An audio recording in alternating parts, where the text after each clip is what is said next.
Olá, meus amigos, tudo bem? Vamos fazer uma revisão para a nossa prova.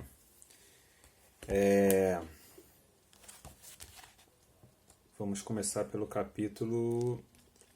Cadê? Capítulo 8. Música em nossas vidas.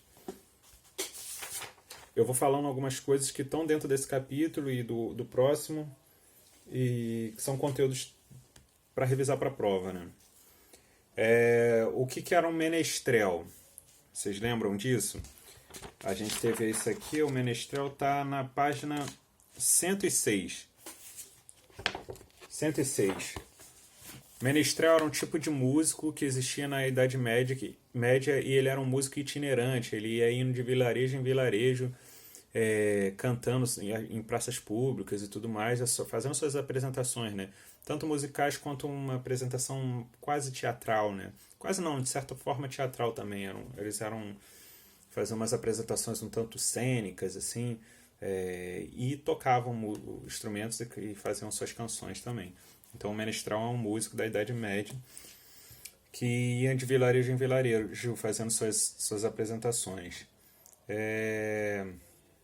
O que seria uma harmonia? Aqui na página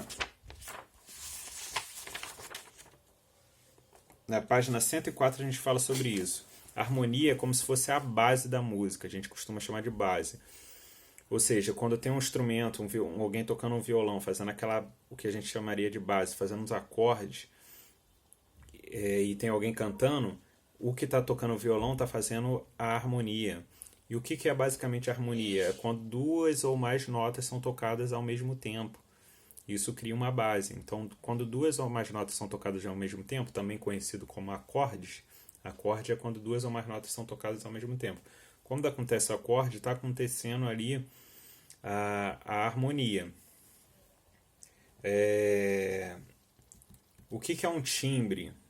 Lembram disso? Timbre é como se fosse a personalidade do som. Cada instrumento tem o seu timbre. Cada voz humana tem o seu timbre. Então eles têm uma personalidade desse som. Então vou fazer vocês entenderem isso melhor. Por exemplo, quando eu pego num violão e toco uma nota Mi. E aí eu vou pro piano e toco exatamente aquela mesma nota Mi, você consegue reconhecer a diferença de uma pro violão. Uma você sabe que foi feita no violão e outra no piano. O som é diferente. Mas se eu estou fazendo a mesma nota, por que o som é diferente? Por causa do timbre. Cada um tem o seu timbre. Cada um tem a sua personalidade ali. Então cada instrumento tem seu timbre. Então é isso daí. Vou fechar aqui para não entrar barulho. A gente falou um pouco sobre... essa questão do timbre está na página 105. A gente falou um pouco sobre música em alguns períodos, né? A gente até falou aqui do medieval, da música medieval ainda agora. A gente falou também sobre a música no barroco, na página 108. A música no barroco, acontece um monte de coisas na música no barroco que a gente herda até hoje. Por exemplo, as óperas surgiram no barroco, as sonatas. E teve um compositor que foi muito famoso. Teve alguns famosos, mas um muito famoso é o J. Lembre do J, mas é Johann Sebastian Bach. Esse Bach é B-A-C-H. Esse é um dos principais, um dos nomes mais famosos de compositores do barroco. Ele influenciou toda uma geração e continua influenciando músicos até hoje. Então gravem isso daí. Quem foi um dos nomes mais representativos da música barroca foi Sebastian Bach. A gente também falou... Isso do Sebastian Bach está na página 108, tá? Só darem uma olhada ali. A gente também falou de escultura, que é já no outro capítulo, capítulo 9. E a gente falou de escultura em vários momentos e falou de um importante escultor do Renascimento. A gente falou de esculturas no Renascimento. O Renascimento é um momento da arte, né, Eu já expliquei isso, expliquei se tem alguma dúvida no vídeo anterior. Eu explico um pouco sobre o que é esse tal de renascimento. E nesse período que a gente chama de renascimento tiveram esculturas muito legais, muito interessantes que influenciaram o mundo da arte até hoje. E um dos principais nomes da escultura do Renascimento é quem? Michelangelo. Michelangelo foi um dos maiores escultores de todos os tempos. Ele é muito renomado, muito famoso até hoje. E ele é desse período do Renascimento. Para lembrar bem do Michelangelo, lembre das Tartarugas Ninja. Quem já viu o desenho da Tartaruga Ninja vai lembrar. Por quê? Porque as Tartarugas Ninjas, elas têm exatamente, cada uma delas, o nome de um artista do Renascimento. É uma homenagem que os criadores fizeram. Então, tem uma tartaruga ninja que se chama Michelangelo, uma que se chama Leonardo, que é inspiração no Leonardo da Vinci, uma que se chama Donatello, que é inspiração num esculturista chamado Donatello, que tinha no Renascimento, e a outra se chama Rafael, que é inspiração no pintor Rafael Sanzio. Mas enfim, lembrem do Michelangelo, Santa Tartaruga, hein? Então vamos lá. Vamos lá, já falamos do escultor do Renascimento, que é o Michelangelo. Qual a diferença a gente pode perceber de uma escultura para uma pintura? Gente, a escultura, eu expliquei isso no outro vídeo, no outro capítulo, é uma coisa que você consegue tocar. Óbvio que você pode também tocar na pintura, mas você consegue tocar em sua profundidade.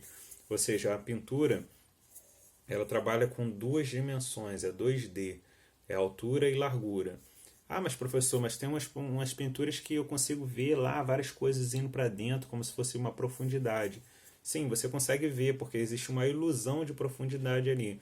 Mas você não consegue entrar ali, né? Você não bota a mão ali, sua mão não atravessa, né? Tua mão para ali na tela.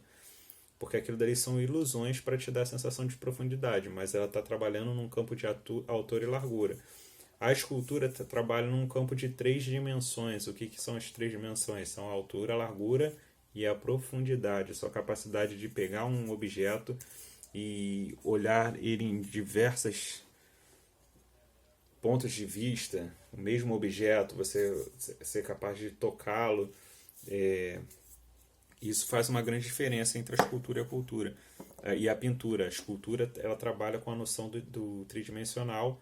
Óbvio que ela tem também a materialidade, né? Você tem uma certa materialidade tátil que você pode tocar. Você pode sentir os vários pontos de vista numa escultura, enquanto de uma pintura você só tem as ilusões daquilo, né? Ela o tempo todo só está em um campo bidimensional, 2 dimensões.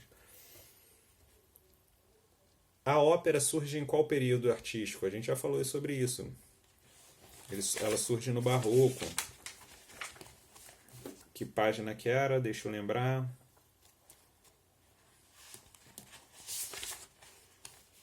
108, no Barroco. Tá ali falando sobre a música barroca. Nesse período do Barroco surge a ópera.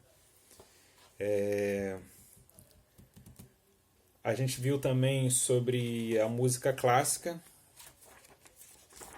Na página 111. E quais são os 2 grandes nomes? Existem outros, mas 2 grandes nomes muito, muito, muito famosos até hoje da música clássica. É Beethoven e Mozart. 2 nomes assim, 2 monstrões na composição, 2 nomes muito relevantes para a composição de música erudita. Então, na música clássica, esse período que a gente chama de clássico, 2 grandes nomes são Beethoven e Mozart. E por fim, o que era um cantochão? Lembrem do cantochão? O cantochão está na página 106. O cantochão era um tipo de canto de música sacra. O que é música sacra? É a música ligada à religiosidade, é uma música cristã ali, né? Nesse contexto da Idade Média.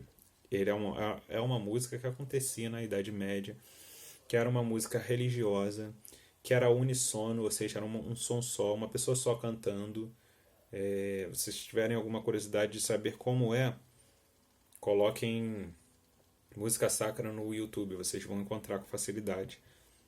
Música sacra não, perdão. Cantochão. Música sacra vocês vão encontrar muita coisa, mas é cantochão, bota cantochão. Tá na página 106 falando sobre isso. E outra característica era que era uma música sempre cantada com coisas relativas à liturgia, à Bíblia, coisas relativas a esse processo de religiosidade católico-cristão que acontecia ali.